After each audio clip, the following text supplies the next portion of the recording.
Good evening from Rocky Mountain PBSI News. I'm Cynthia Hessen. This is Colorado State of Mind. Tonight, following the PBS special town hall that just ended, America After Ferguson, we look at new measures in Colorado of the progress of minority residents in our continuing iNews series, Losing Ground. The Colorado Black Roundtable this weekend is holding an event called Gaining Ground, a response to the investigative report, and we'll talk more about that. But first, data journalist Burt Hubbard joins me. He's been sifting census numbers and other data to come up with a picture of how blacks and other minorities are faring as a group. Burt, last year when we started Losing Ground, you were looking at figures up to 2010, correct, which showed some pretty big gaps. Now you have new figures up through 2013. That's correct. We looked at both income and poverty levels, home ownership levels, and education levels. And it was sort of a mixed bag. The gaps narrowed pretty well between blacks and Latinos versus whites on poverty, where the poverty levels among whites remained the same, but they dropped for both black and Latinos by several percentage points. We also found a continuing narrowing of the gaps in high school graduation degrees among adults, where blacks adults now are getting very close to the percent of high school graduates as white adults. Latinos made progress, but the gaps are still pretty big. So a 27.2% gap between Latinos and whites on high school degrees. Yes, it's still it's a huge gap, and I know that educators are trying to address that, but it's a big difference.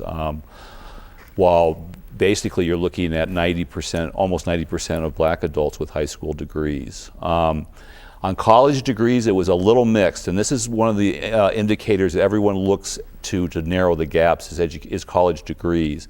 And blacks did narrow the gaps among college degrees by about 3 percentage points. But the gap widened further for Latinos, and the Latino gap was already the biggest in the whole United States. So there's still work to be done there. Also striking how many more people, of course, have high school degrees. This rate of white college degrees is nothing to write home about. 43.9% at this point. But believe it or not, that's like one of the highest in the nations. And this is one of the things educators are working on, is so far they haven't been able to make that big jump to the college degrees as they've had with the high school degrees. Now, how about home ownership?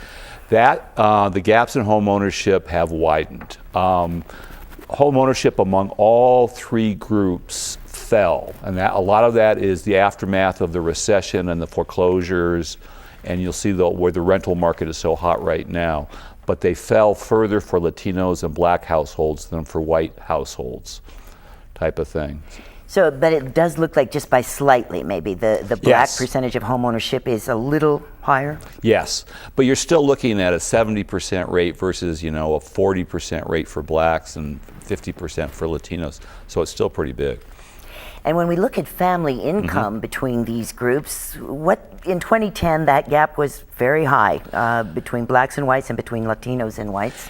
Yeah, what's happened there is the opposite of the home ownership. Everything has gone up. The incomes have gone up across the board, and again, that's coming out of the recession. But the incomes for whites went up a lot higher. So now you're looking at a situation where black families are making like 60% of what white families make, and Latinos, so they're still huge. And that's the bottom line that everybody wants to get to, is those income gaps. And those gaps are the focus of this Gaining Ground event this week, put on by the Colorado Black Roundtable. It's actually 3 days of activities. What will you be seeing on Saturday, do you think? Basically, the Black Roundtable has put together a very comprehensive booklet on what measures can be taken to narrow these gaps, and so they're gonna take it to the next step and form some standing groups that will do lots of different things, but their goals will be to narrow the gaps.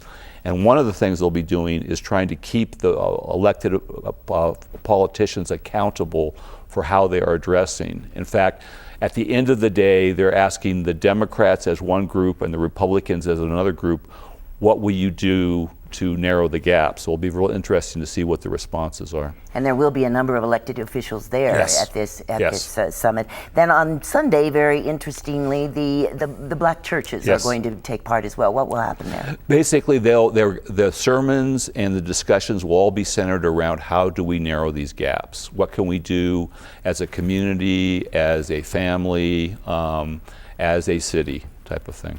So a big push to raise community awareness and see how to narrow the gaps further going forward. Yes, basically, I mean, the whole emphasis is on an entire community solution.